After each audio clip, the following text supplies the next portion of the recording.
À l'approche de la fin de son deuxième mandat, après 8 années de pouvoir, le président Faustin Archange Touadéra tente désespérément de redorer son blason. Maître incontesté de la manipulation politique, il s'efforce de compenser l'absence criante d'un bilan tangible par une opération de séduction aussi tardive que désespérée. Cette manœuvre grossière et transparente vise à préparer le terrain pour sa candidature aux élections à venir en dépit d'un bilan catastrophique. Sur la page officielle de la présidence intitulée La Renaissance et à travers une publication datée du 11 avril 2025, les administrateurs peinent à trouver des images ou des vidéos attestant des réalisations concrètes du président Touadéra. Pourtant, la presse présidentielle s'efforce de dresser un bilan flatteur en mettant en avant les projets dont la portée réelle reste à démontrer. Nous n'avons ni eau ni électricité, les routes sont impraticables, l'école est un problème.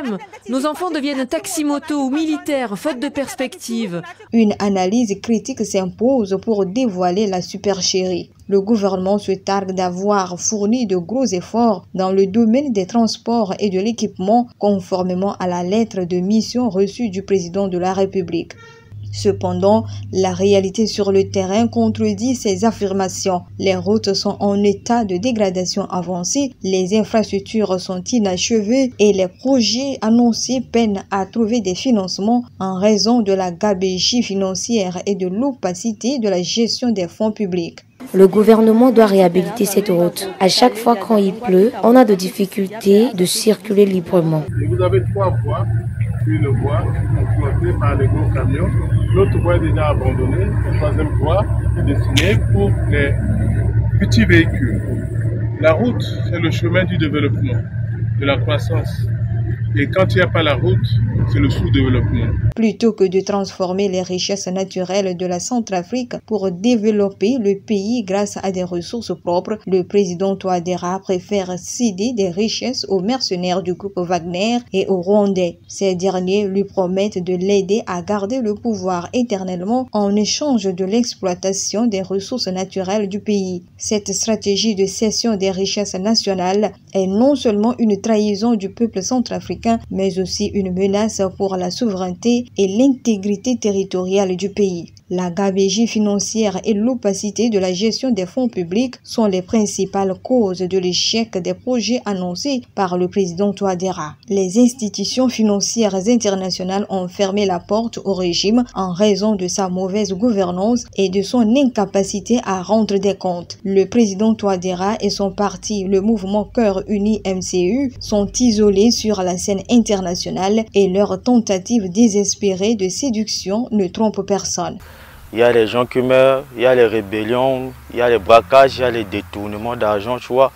Le président ne pense même plus à gérer ça. Bon, lui, il voulait seulement passer à sa 3e mandat. Pour masquer son bilan désastreux, le président Touadéra et le MCU organisent chaque semaine des fêtes intempestives à coût de centaines de millions de francs CFA. Cet argent qui aurait pu servir à fournir des tables-bancs dans les écoles qui en manquent cruellement partout dans le pays est gaspillé dans des festivités inutiles. De plus, le régime achète le soutien des jeunes à coût de 1000 francs CFA chacun pour organiser des marches de soutien, des manifestations orchestrées qui ne trompent personne. Un président au bilan positif n'aurait pas besoin de telles mascarades pour convaincre son peuple. Quelle honte! Le MCU ose se vanter de promouvoir les réalisations de son président alors que celles-ci ne sont que des artifices destinés à masquer l'absence de véritables progrès. Aucun bilan, aussi embelli soit-il, ne saurait séduire le peuple centrafricain, encore moins les investisseurs étrangers. Le lancement précipité de travaux de réfection des routes n'est rien d'autre qu'une tentative désespérée de sauver les apparences. Après 8 ans de pouvoir, le président Touadéra laisse à la population le soin de vanter un bilan inexistant. Cette stratégie de manipulation orchestrée avec cynisme